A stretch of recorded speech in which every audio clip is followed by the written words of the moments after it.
గోదావరికి సంబంధించింది 2 రకాల కాలుష్యానికి సంబంధించింది మనం డిస్కషన్ చేస్తున్నాం. ఒకటి పేపర్ మిల్లు వెంకటనగరం దగ్గర వేసిన లగూన్స్ దగ్గర నుంచి డిశ్చార్జ్ ఏ కెపాసిటీ ఉందనేది ఒకటి. అంటే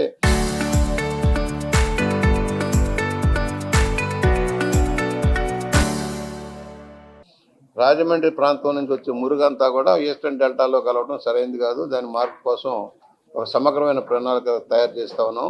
దాదాపు 400-450 కోట్లు అవుతుంది.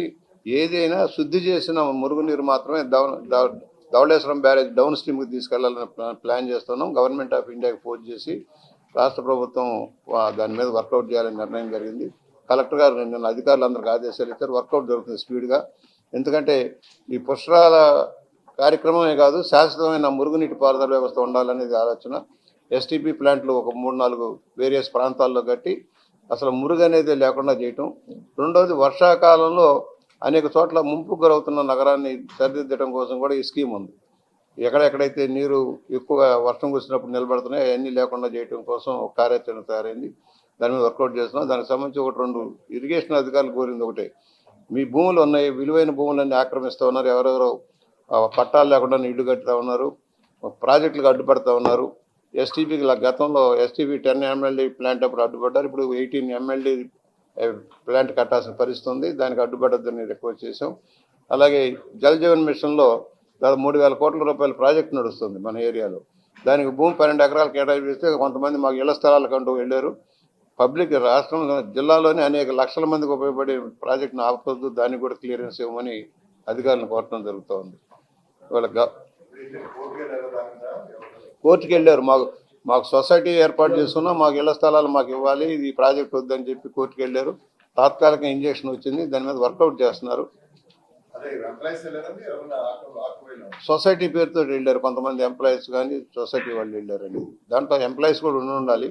మేము చెప్పాము ప్రాజెక్ట్ మంచిది, ఎందుకంటే చాలా భూములు ఆక్రమణ అవుతున్నాయి. ఇరిగేషన్ ల్యాండ్స్ ఇప్పటికే చాలా భూములు ఆక్రమణకు గురైపోయినాయి. ఇళ్ళుగా కాలనీలు కట్టేస్తున్నాయి. వాళ్ళ పబ్లిక్కి అవసరం అయింది. వాళ్ళ కలెక్టరేట్ కట్టాలంటే స్థలం కావాలి. ఏదైనా బోర్డు సంస్థలు వస్తూ ఉన్నాయి, సంస్థలు పెట్టాలంటే భూమి దొరకట్లా. ఆ భూమి కొంచెం ఇబ్బంది అవుతుంది. అందుకని ప్రొటెక్ట్ చేస్తున్నాం. లంక భూములు ఉన్నాయి చాలా చోట్ల, లంక భూములు ఆక్రమణకు గురైపోతున్నాయి. ఇవన్నీ కూడా ప్రొటెక్ట్ చేస్తే విలువైన భూములు మన ప్రాంతంలో పబ్లిక్ పర్పస్ ఉపయోగపడతాయి. ఇదివరకు పూర్వం 85లో ఒక ప్రాజెక్ట్ చేసాం. 85లో గోపాలరావు గారు ప్రిన్సిపల్ సెక్రటరీగా ఉన్నప్పుడు ఇండస్ట్రీ వాళ్ళని పిలిచి ఒక డెడికేటెడ్ ఛానల్ రాబోయే ఇండస్ట్రీస్ అన్న రావడం కోసం రాజమండ్రి నుంచి మొదలుపెట్టి ఉప్పాడ దాకా ఒక డ్రైన్ కట్టాలని ప్లాన్ చేసాం. ప్లానింగ్ అంతా అయిన తర్వాత ఉప్పాడ దగ్గర మత్స్య కార్మికులు కొంచెం మా మత్స్య కార్మికులు దెబ్బతింటాం వద్దనే ప్రాజెక్టు కొంచెం వచ్చింది. దాంతో ఆగిపోయింది. ఆ తర్వాత ప్రభుత్వం మాటల్లో ఇవాళ మన రాజమండ్రి మురుగు సంబంధించి ఏదైతే హైలీ పొల్యూటెడ్గా ఉందో ఆ వాటర్ని గోదావరిలో కలవకుండా చేయడం కోసం మనం ఇచ్చిన సజెషను ఈ కాటన్ కాలం నుంచి ఉన్న ఛానల్స్ తెచ్చేసి సైఫన్ ద్వారా తీసుకెళ్ళి నది మధ్యలో ఉన్న లంకల్లో కనుక ఇంకిపోయేలా కనుక చేయగలిగితే ఫ్లడ్ టైంలో వెళ్తుంది. అది ట్రీటెడ్ వాటర్ అది కాలువలో కలవకుండా చేయాలని ఒక ప్లాన్ చేస్తున్నాం.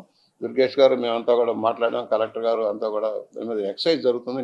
మొన్న కూడా త్వరగా కేంద్రానికి పంపించాలని ఆలోచన ఉన్నాం.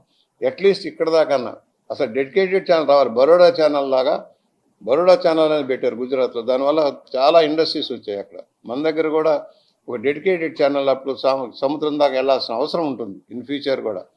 దాన్ని వర్కౌట్ చేస్తే ఏదైతే ఇండస్ట్రియల్ బెల్ట్ వస్తుంది, ADB road, railway track, Samarlakota, Vemagiri రోడ్ల మధ్యలో ఇండస్ట్రీ పెద్దాపురం నుంచి వచ్చే వాటన్నిటికీ అనుసంధానం కావాలంటే ఒక డెడికేటెడ్ ఛానల్ కావాలి. అది గతంలోనే ముఖ్యమంత్రి గారి దృష్టిలో పెట్టాం. ఇప్పుడు దుర్గేష్ గారు, పవన్ కళ్యాణ్ గారు కూడా ప్రత్యేకించి దాని మీద దృష్టి సారిస్తాం కనుక అది చేయడానికి ప్రయత్నం చేద్దాం మన జిల్లాలో.